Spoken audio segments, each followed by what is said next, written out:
I'm creating this video to walk you through how to gather, choose, and edit the weekly photos, and then where to upload them when you are finished. As of right now, our process is photographers are to upload photographs to the LifePoint Photography Dropbox on Sunday evenings. It does not always happen that way, but typically that's pretty standard. What you'll do is you'll go on your phone to the photography Dropbox. You have volunteer photo drop-off and working. You're going to head into the volunteer photo drop-off, and then you're going to hit campus. From there you have our 4 campuses, so Culpeper, Fredericksburg, Spotsylvania, and Stafford. Your first priority is finding images for broadcast. Uses of that is our website, YouTube, thumbnails, things like that, Pastor Daniel's social media. And this will need to be done on Sunday after third service, so between 1 and 5 typically is when we need to do this. What you'll do for that is you'll go into our Fredericksburg folder, whatever the most recent month and week is. You'll find your week, and then you'll just browse through the images. What you're looking for broadcast is a wide photograph of the room, like giving context to where we're able to put text in the middle of that. And what you're also looking for is a medium to tight shot of pastor or whoever's preaching. And that'll be used for YouTube thumbnails, social media, etc. While you're there, go ahead and grab everything you like from Fred. Go back, do the same for Spotsy, Stafford, and Culpeper. After you grabbed all of those, and for each of these, when I say grab, I mean download. And the way you download them, you have to find the JPEGs.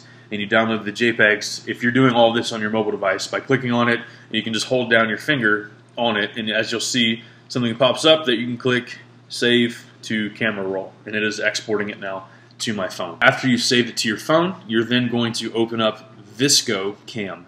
Visco, and that stands for Visual Supply Company. That's what Visco stands for.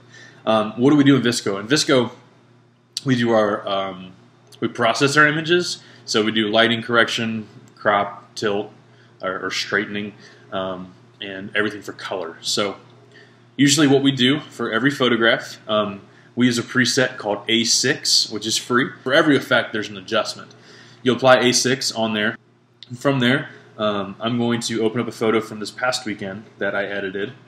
Let's see all the effects that are on it. So this is an image, which I'll include in the video. This is an image that I edited from this past weekend. This image has a lot of different layers on it. Basically, my biggest goal in weekend photos is making sure that no matter which campus, no matter which photographer, no matter which room, no matter indoor, outdoor, whatever, the feel is continuous throughout all products. LifePoint feels like LifePoint, no matter if someone was shooting with a Canon Rebel, or with a Pentax, or with an iPhone. Putting a wash over all the images to where they feel like they came from the same person in the same camera. So after I pull it in, like I said, I hit it with A6. What I did here is I dropped the exposure in this image, but I raised the sharpening. I made it cooler in the temperature, like I brought down the temperature. I increased the skin tone, which means I put more magenta into it. I increased the tint, so I put more magenta into it.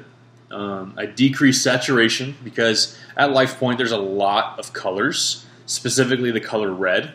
And red just communicates feelings and emotions, and it's just so strong. I dropped the contrast too because of all those different colors, it often just has more contrast. I think often people kind of try to figure out why we do tones and do color, like color grade the images, or and really like what it is we're just trying to give them a feel. A lot of what we do is branding, whether that's graphics or filmmaking. And all of those color is super important. So whether it's graphics or video or photography or what, even handouts, like the colors communicate something. So I do that with all the images. I kind of go through each one of them, which I'll show you. If you look at, these are last week's pictures. So I have one from Stafford's foyer, from Stafford's Kids Point, from Stafford's Auditorium, and one from outside of Fredericksburg. And I'll show you some. These are some that I sent to James, or one of our filmmakers this week, for reference of weekend filming. But pictures from Culpeper, baptisms at Spotsy, crowd shots at Fred. So like all different kinds of things. So you can kind of see a trend of what our feel is currently. And these things change season to season. But right now, this is how this works.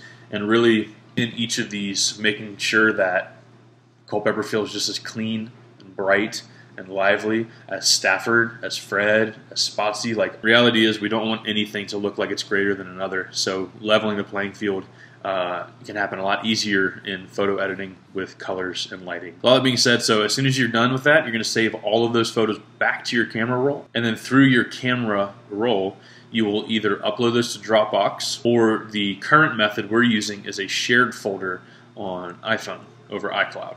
I hope this helps. But that's basically the process from front to back of how we receive the images to how we deliver them. What does or doesn't get used is completely up to our communications/Instagram team. We're just creating content, or more so curating it. So, thanks.